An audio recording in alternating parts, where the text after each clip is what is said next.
Allahu Akbar, Allahu Akbar, Allahu Akbar. Allahu Akbar, Allahu Akbar, Allahu Akbar, Allahu Akbar. Allahu Akbar, Allahu Akbar, Allahu Akbar. Allahu Akbar kabira, walhamdulillahi katsira, wa subhanallahi bukratan wa asila. La ilaha illallah wallahu akbar. Allahu akbar walillahil hamd. Alhamdulillah. Alhamdulillahilladzi al-mun'imu bi jala'ilin ni'am wal mun'imu bi daqa'iqin ni'am. Asyhadu an la ilaha illallah wahdahu la syarika lah. Wa asyhadu anna sayyidana Muhammadan abduhu wa rasuluh wa safiyuhu wa khaliluh. Khairu nabiyyin arsalahu Allahu lil alamin basyiran wa nadhira.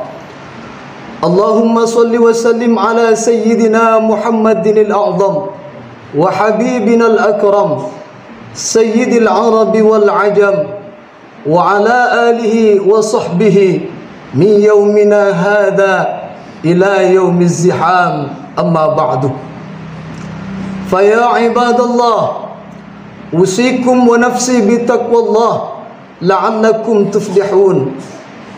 Faqala Allah ta'ala wa huwa 'azza man qa'il, ya ayyuhalladzina amanu taqullaha haqqa tuqatih wa la tamutunna illa wa antum muslimun.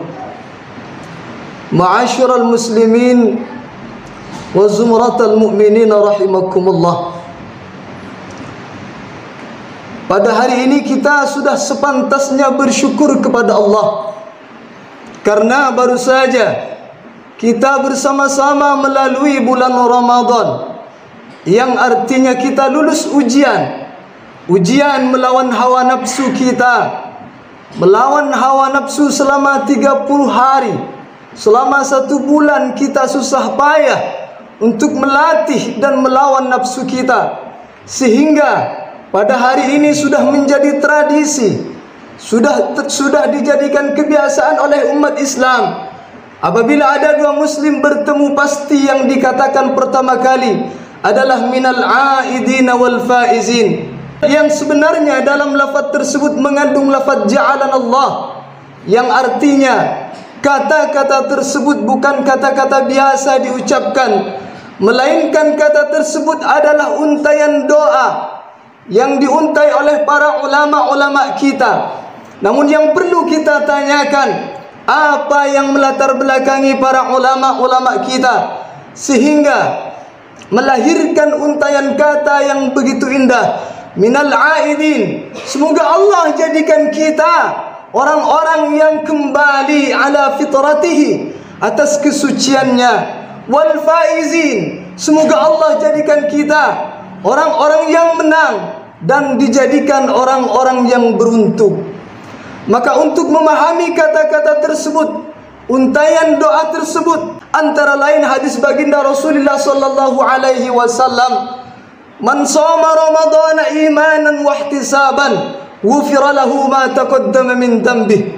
Kata baginda Rasul, barang siapa yang melaksanakan puasa imanan semata-mata karena iman, percaya bahwa puasa itu adalah perintah Allah, wahtisaban, dan berpuasa semata-mata hanya mengharapkan kebaikan dari Allah, ghufira lahu ma taqaddama min dhanbi, maka Allah ampuni segala dosa yang telah berlalu dari orang yang melaksanakan puasa. Hadis lain yang menyebutkan tentang kembalinya orang yang setelah puasa pada kesuciannya, Nabi Muhammad ketika menyebutkan keistimewaan tentang orang yang melaksanakan puasa, ada keistimewaan yang tidak pernah diberikan kepada umat manapun selain umat baginda Rasulullah sallallahu alaihi wasallam. Antara lain keistimewaan itu, fa innal malaikata tastaghfiruna lahum hina tulu'il fajri hatta yuftir. Sesungguhnya para malaikat Allah memintakan ampunan bagi orang yang berpuasa mulai dari terbitnya matahari hingga waktunya berbuka puasa. Hadis lain yang juga mengomentari tentang kesucian orang yang melaksanakan puasa dalam keistimewaan yang amat besar yang diberikan oleh Allah bagi orang yang berpuasa. Allah Subhanahu wa taala, "Idza kana akhiru lailatin min Ramadan," ketika akhir malam bulan Ramadan, "Ghafarallahu dzunubahum jami'a." Allah ampuni dosa-dosa orang yang melaksanakan puasa, seluruh dosa-dosanya, selagi dosa itu tidak berhubungan dengan hakul adami. Selagi dosa itu berhubungan dengan hakullah, maka dosa-dosa itu akan diampuni oleh Allah Subhanahu wa taala. Lain halnya apabila dosa yang kita miliki itu berhubungan dengan anak Adam, maka wajib bagi kita untuk mendatangi dan meminta maaf kepada orang yang punya hak terhadap kita untuk dimintakan maaf. Ma'asyiral muslimin wa zumratal mu'minin rahimakumullah. Maka pantaslah apabila orang yang telah melaksanakan ibadah puasa dikatakan minal aidin, kembali ala fitratihi, atas kesuciannya.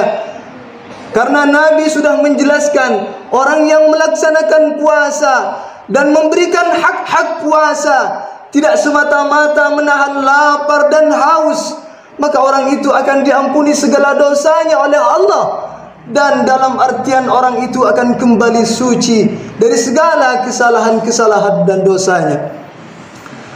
Namun sebaliknya, apabila kita hanya mampu menahan lapar, apabila kita hanya mampu menahan haus, anggota tubuh kita biarkan, mata kita biarkan melihat perkara-perkara yang dilarang oleh Allah. Lisan kita sedang dalam keadaan puasa, lisan kita masih aktif menyakiti orang lain, menghina orang lain, menggunjing orang lain. Tangan kita digunakan untuk zalim, yang punya kekuasaan tangannya digunakan untuk berbuat aniaya kepada orang lain. Maka jangan harap kita keluar dari bulan Ramadan ini dalam keadaan suci. Bahkan Nabi mengancam dengan sabdanya, "Kam min sha'imin laisa min siyamihi illa al-ju'i wal 'atshi." Banyak orang yang melaksanakan puasa, namun dari puasanya mereka tidak mendapatkan apa-apa. Yang mereka dapatkan hanyalah lapar, yang mereka dapatkan hanyalah haus. Karena mereka hanya berpuasa menahan haus dan lapar, sedangkan anggota tubuhnya dibiarkan seperti biasanya melanggar syariat-syariat Allah. Hadirin wal hadirat rahimakumullah. Setelah kita mengetahui tentang maksud kembalinya kita terhadap kesucian kita, tentu kita ingin tahu apa sebenarnya yang dimaksud dengan orang yang menang, yaitu orang yang menang melawan hawa nafsu. Karena Allah sendiri, Allah yang menciptakan nafsu kita. Namun ketika Allah menciptakan nafsu, setelah ditanya oleh Allah, "Wahai nafsu, siapakah aku?" kata Allah. Dengan santai nafsu menjawab, "Ana wa anta." Engkau adalah engkau dan saya adalah saya. Maka Allah perintahkan kepada malaikat untuk memasukkan ke dalam neraka sebanyak 1000 tahun. Dalam riwayat lain 100 tahun. Setelah 1000 tahun Allah angkat nafsu. Setelah ditanya, "Wahai nafsu, siapa aku?" kata Allah. Lagi-lagi nafsu tidak takut dengan panasnya api neraka. Lagi-lagi nafsu menjawab, "Anta wa ana." Engkau adalah engkau dan aku adalah aku. Oleh karena itu Allah Subhanahu wa taala memerintahkan, "Wahai malaikat, masukkan nafsu itu ke dalam neraka. Jangan berikan dia makan, jangan berikan dia minum hingga akhirnya dia menyerah." Maka tidak lama kemudian, karena nafsu tidak diberikan makan di dalam neraka, tidak diberikan minum di dalam neraka, maka nafsu manggil Allah agar diangkat dari neraka. Apa yang ditanyakan Allah? "Wahai nafsu, siapa aku sekarang?" Maka nafsu dengan seketika menjawab, "Anta Rabbi wa ana abduka." Engkau adalah Tuhanku dan aku adalah hambamu. Maka patut kita pahami, kalau kita diwajibkan oleh Allah berpuasa selama 30 hari, Itu semata-mata karena Allah ingin kita melatih untuk mengekang nafsu kita, untuk mengendalikan nafsu kita, agar kita tidak dikendalikan oleh hawa nafsu kita, yang akhirnya akan menjerumuskan kita ke lembah kebinasaan, yaitu nerakanya Allah Subhanahu wa ta'ala. Dalam memahami kata wal faizin, orang yang beruntung, di sini Allah Subhanahu wa ta'ala dalam hadis baginda Rasulullah sallallahu alaihi wasallam yang dikatakan dengan hadis kudusi, ya jannati ista'iddi wa tazayyini awshaku ayyastarihu min ta'abid dunya ila dari wa karamati. Allah berfirman kepada surga, wahai surgaku, persiapkanlah dirimu, hiasilah dirimu untuk aku persiapkan menyambut hamba-hambaku yang meninggalkan kepayahan dunianya, meninggalkan kesibukan dunianya di bulan puasa untuk mencari karuniaku, untuk mencari kemurahanku. Maka hadis tersebut senada dengan hadis yang diriwayatkan oleh Imam Al-Bukhari, kullu amal ibni Adam lahu illa as-sawm fa innahu li wa ana ajzi bih.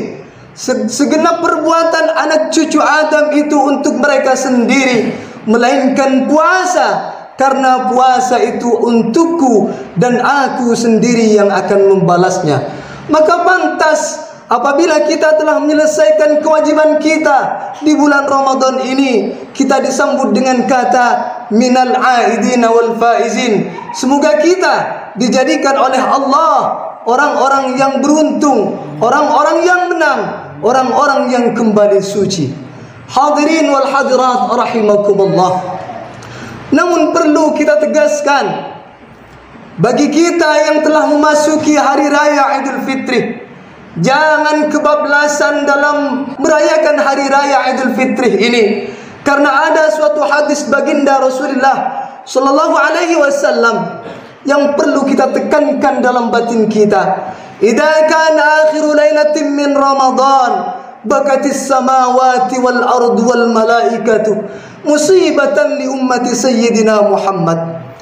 Perlu kita ketahui bahwasanya ketika akhir bulan Ramadan, ketika malam terakhir di bulan Ramadan, malaikat-malaikat Allah, langit-langit Allah, bumi-bumi Allah seluruhnya menangisi, kepergian bulan Ramadan. Musibatan li ummati sayyidina Muhammad. Apa yang menyebabkan alam menangis? Apa yang menyebabkan langit menangis? Apa yang menyebabkan malaikat Allah menangis? Musibatan li ummati sayyidina Muhammad, karena umat Nabi Muhammad tertimpa musibah. Maka sahabat bertanya kepada baginda Rasul, ayu musibatin ya Rasulullah? Apa musibah itu wahai Rasulullah, sehingga para malaikat-malaikat menangis ketika akhir bulan Ramadan? Maka Rasulullah sallallahu alaihi wasallam menjawab pertanyaan malaikat, hiya dhahabu Ramadan.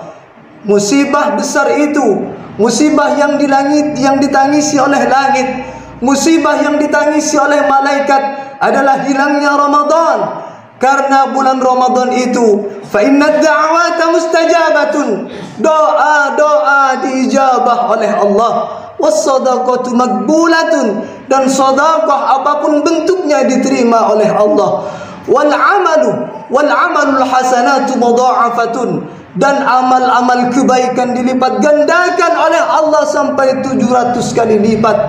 Bagaimana mungkin para malaikat tidak menangis? Yang tidak akan menangis itu hanyalah kita. Kita bahkan bahagia karena kita sudah bisa memulai makan kita, memulai aktivitas kita. Seakan-akan bagi kita Ramadan itu adalah hukuman. Sebegitu rendahkah iman kita di hadapan Allah, sehingga kita berbahagia dengan hilangnya bulan Ramadan, yang seharusnya kita bersedih karena tidak ada amal yang dilipat gandakan sampai 700 kali lipat. Tidak ada sedekah yang dilipat gandakan oleh Allah sampai 700 kali. Maka janganlah terlalu bergembira. Kita hanya diperintahkan bergembira karena merayakan kemenangan kita dengan mengendalikan nafsu kita. bukan untuk merayakan hari raya kita secara berlebihan. Ma'asyiral muslimin wa zumratal mu'minin rahimakumullah. Setelah bulan Ramadan kita lalui, kita sekarang memasuki bulan Syawal. Tanda-tanda daripada amal ibadah kita di bulan Ramadan diterima adalah berkelanjutannya rutinitas amal kita di bulan Ramadan sampai dengan bulan Syawal. Kalau kita lihat dari secara teks makna, Ramadan dari kata Ramadah yang artinya panas, sehingga ketika dibentuk menjadi kata Ramadan yang artinya berubah menjadi sangat panas, yang melahirkan makna menghapus dan membakar dosa-dosa orang yang berpuasa. Sedangkan Syawal diambil dari kata syalah yang berarti ay irtafa'ah. Syalah itu meningkat. Maka harus bagi kita yang melaksanakan puasa berusaha setidaknya jangan sampai amaliyah kita di bulan Ramadan menjadi turun.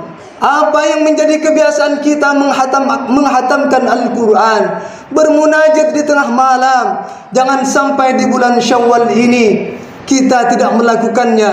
Kalau sampai kita gagal untuk meningkatkan amaliyah kita, maka sudah bisa dipastikan amaliyah kita tidak diterima oleh Allah Subhanahu wa ta'ala. Semoga kita termasuk orang-orang yang meningkatkan kualitas amal kita di bulan Syawal ini, sehingga kita dijadikan oleh Allah orang yang mendapatkan syurga dan mendapatkan kesucian kita. Amin amin ya rabbal alamin. Inilah khutbah singkat yang bisa saya sampaikan. Semoga kita semua dapat mengambil hikmah dan manfaat dari apa yang kita saksikan bersama. Aqulu qawli hadza wa astaghfirullahal azim li wa lakum wa lisairil muslimin. فيا فوز المستغفرين ويا نجاة التائبين بنية خالصة وقلب سليم. اللهم صل على محمد اللهم صل على محمد اللهم صل على سيدنا ومولانا محمد.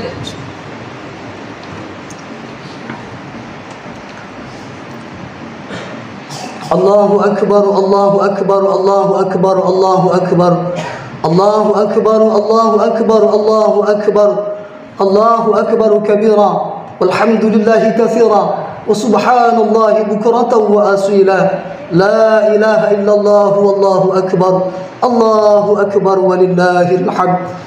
الحمد لله الذي وفقنا بإتمام شهر رمضان.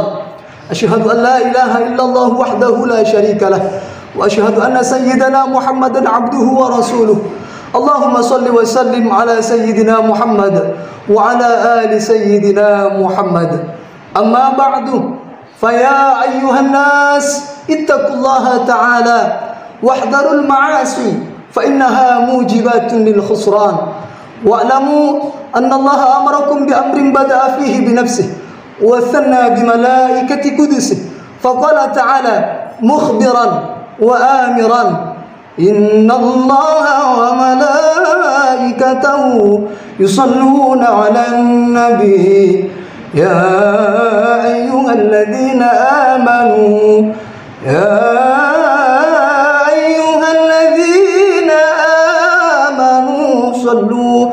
صلوا عليه وسلموا تسليما. اللهم وارض عن الخلفاء الراشدين الذين قضوا بالحق وكانوا به يعدلون أبي بكر وعمر وعثمان وعلي وعن الستة المتممين للعشرة الكرام وعن سائر أصحاب نبيك أجمعين وعن التابعين وتابع التابعين ومن تبعهم بإحسان إلى يوم الدين. اللهم اغفر للمسلمين والمسلمات والمؤمنين والمؤمنات الأحياء منهم والأموات. اللهم ادفع عنا الغلاء والوباء والربا والزلازل والمحن وسوء الفتن ما ظهر منها وما بطن عن بلدنا هذا خاصة وعن سائر بلاد المسلمين عامة يا رب العالمين. Ya Allah ya mujibas sa'ilin, Engkaulah zat yang maha berfirman, ud'uni astajib lakum, falidzalika nahnu da'uka kama amartana fastajib du'ana ya Allah. Maka karena itu ya Allah, kami bermunajat semua yang ada di sini ya Allah, memohon ampunan kepadamu, memohon rahmat kepadamu ya Allah, agar Engkau mengampuni dosa-dosa kami, dosa kedua orang tua kami ya Allah, dosa anak istri kami ya Allah. Jadikanlah kami ya Allah orang yang husnul khatimah ya Allah, mati dalam membawa la ilaha illallah. Jadikanlah anak keturunan kami ya Rabb orang-orang yang salih salihah, taat dengan perintahmu ya Allah, menjauhi segala laranganmu ya Allah. Rabbana atina fid dunya hasanah wa fil akhirati hasanatan wa qina adzabannar. Ibadallah, إن الله يأمر بالعدل والإحسان وإيتاء ذي القربى وينهى عن الفحشاء والمنكر والبغي يعظكم لعلكم تذكرون فاذكروا الله العظيم يذكركم واشكروه على نعمه يزدكم واسألوه من فضله يعطكم ولذكر الله أعز وأجل وأكبر والله يعلم ما تصنعون.